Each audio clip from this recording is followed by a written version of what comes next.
Well, hello everyone, and welcome to 2025. We at the Whole Dyslexic Society hope this year brings you everything you wish for. And today, January 1st, we offer a short introduction to a new series, our series 7 of Come to the Dyslexic Table. And this series is entitled Chasing Ideal Education. Sharon Roberts has written an article for our January newsletter, which we will discuss at our Come to the Dyslexic Table on 1st of February.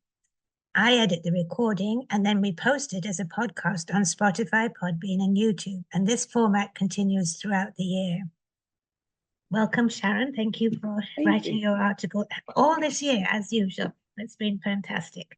And you say, to start off with, that the first few weeks of school in a child's life can be worrisome for the parents. And questions like, will my child fit in? What is the teacher like? Will the child make friends? They're all questions that parents ask themselves. And some wonder if the child may struggle academically. So a host of new questions develop. Did you find that? I knew there would be problems ahead because he was a little bit delayed in his speech and he had tubes in his ears, and I was warned by the speech pathologist that that's usually associated with learning disabilities. Of course, I ignored that. I thought, you're predicting something you don't know yet. And then he was a little bit more hyperactive than others. So I thought discipline and good structure will fix him. It didn't.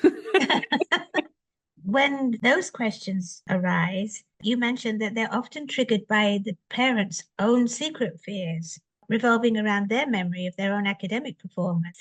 Yeah. And they have concerns over the child's preschool years and some of the signs that they start to see. You mentioned possible struggles with coordination. They can be overactive. They can have an inability to take turns. He just couldn't wait to be on that slide. In The Gift of Dyslexia, Ron Davis mentions that because children with this way of thinking typically don't collect the concepts that other children collect, the idea of time, sequence, and order just doesn't occur to them. No. And there's the slide, and why are you waiting? And it's my go. And it's not that they're trying to push in. No. It's just something they don't see. Unfortunately, whoever is supervising that just sees a problem. Exactly. And unfortunately, the children pick up that this person's a problem. So if something happens that has nothing to do with them, they blame it on the person. That's very true. And my son too had a lot of ear infections. So you know how we have that continuum between the person who's the sound-based learner and the person who's the image and feeling-based learner, and how everybody has their spot on that continuum. I feel that we probably stay down the picture and feeling end if we're actually physically not hearing sounds completely accurately, which probably makes us rely even more on our pictures, I suspect. Yeah. I remember meeting the principal at the school already in kindergarten with him saying, like, these are the issues and can you deal with them? Oh. I was worried. I could see potential in him. Oh, yes, we can handle this. And of course, that wasn't true either. You go on to say, during the first couple of years of life, children begin to map what sounds they hear and can produce. And this allows their brain to become fine-tuned at perceiving the various sounds in their home language. The fluid built up in the ear with infections muffles the sound that they perceive and can cause a delay in the development of essential sound recognition and eventually create difficulties with reading in traditional methods such as phonics. Children are going to be learning to read by sounding out.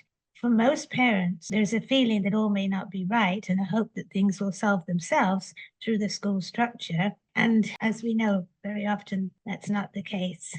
You have a lovely list here of all the things that parents could look out for is mispronouncing words. This is the one I love. The spaghetti one is usually Paschetti, that's right.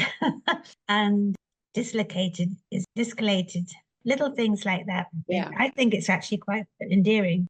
They struggle to name familiar objects. And this one I can recognize, difficulty rhyming. My theory with this one is the sound-based learner can talk to themselves in their heads. So if they see a word like sand and they want to rhyme it, they can go through hand, bland. They can hear that in their heads, see if it sounds right. But the person who doesn't talk to themselves in their heads, the image and feeling-based thinkers, they just blurt it out. So it sounds like they can't rhyme because they're going through all the ones that don't work. Yeah. My son was very good at that. Being a late talker, that goes with the whole sound thing too, doesn't it? and difficulty recognizing the letters in their name. When they go into school, the first thing they're supposed to write is their name, isn't it? They have to learn the letters in their name. Difficulty learning sequence, then we're talking about the playground slide again. It's challenging for them to tell the sequence of an event. The one I really love is, I did it tomorrow. I think that's beautiful. Or, what are we doing yesterday? That difficulty in sequencing time. Thinking of that idea of under and over. And difficulty with left and right. Yeah. That can stay with them for a long time. That stayed with me till I did Davis. Wow. I was told I wrote with my right hand. So when I had my driver's test, they tell you to turn left and turn right. You mean you were holding a pen in your hand? I would pretend, yeah. That's funny. Difficult to follow instructions involving multiple steps. That one, I have a suspicion, is because when we give somebody an instruction, it's very often full of those little words that don't have pictures. Yeah. The sound just goes in one ear and out the other because it didn't make a picture on the way through. And the last one you mentioned is remembering sounds to letters and blending sounds.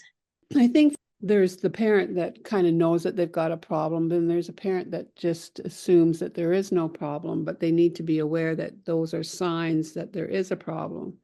And when you go into a school and they say, well, we know how to address it. Well, I wish I had said, well, how are you going to address this? But I mean, I'm trusting them, right? Because they're the educators. You say, I wish I had known then what I know now. And obviously that's what we're trying to do with the society and just getting that information out there. When you're telling a child to focus at the age of 5, like, what does that mean? People tell us to pay attention, focus, concentrate. Nobody tells us how. Nobody. Yeah. You do wonder what the kids do, don't you? Well, I'm assuming that teachers tell them to stay still. That tells the teacher that they're focused, which is just not true at all. They sort of tighten every muscle in their body, don't they? Sort of pull themselves in to concentrate, which you're never going to be able to learn that way. No. Yeah, well, I found that with my child, she had a very busy body and it was difficult for her to sit still. And so when the teacher would constantly be saying, stop fidgeting, eyes on me, it meant nothing. Her body can't respond to that. What does that mean? What does that look like? My body wants to move. Eyes on me is a fun one, isn't it? And teachers always assume that children are not listening if they're not looking at them. But if they're looking at them, they could still not be hearing them. Exactly. And there's children that don't need to be looking directly at you to be absorbing everything that's going on. Exactly. Yeah. If you have children who present some of these indications, then it's possibly a very good idea to start thinking to yourself, maybe this traditional type of schooling is not going to be for them. Maybe we need to find out a little bit more if there is something else. Yeah, we're not taking away from what teachers know how to do, but they only know how to do so many things. You really can't entrust fully any kind of system. True enough. Yeah.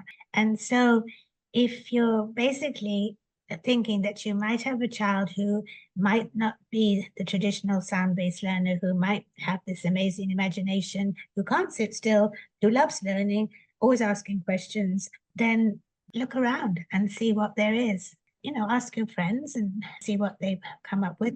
And that's what we're hoping to do with this new series. And if anybody is listening to this podcast, I'm hoping that if they have a school system or if they've come across something that was amazing and really worked for their child, please let us know, because Sharon is the most amazing researcher. She loves delving into all of this. And if you think to yourself, I'd really like to know about Montessori, or I'd really like to know about Waldorf, they are on our list, but there may be plenty that we don't know about. Yeah. So please do get in touch with us and info@thewds.org, and then we can set Sharon off on another investigation. Send me on a world tour. Well, that's true, because it doesn't have to be in this country. If you join us on February 1st for the first glimpse of a different way of educating, we actually stop up in Bali to visit a green school, which is much needed in cold February. We're sending Sharon all over the world in this series. She's going to Norway, Japan, France, and Finland, and also investigating different systems. I know there's a blue school in New York, and then there's unschooling and homeschooling. There's a lot to take in for your child. and you have no previous knowledge other than your own schooling. So we'd like to share a little bit of research with you. It's really just about finding the right mixture for your child and your lifestyles. If you want to see a comprehensive list of 37 characteristics of dyslexia, then we can post that on the same page on our website, www.thewds.org. And we look forward to hearing from you with your suggestions. So just email us info@thewds.org. And we look forward to hearing from you at info@thewds.org and maybe meeting you on February 1st. Thank you. Take care. Bye.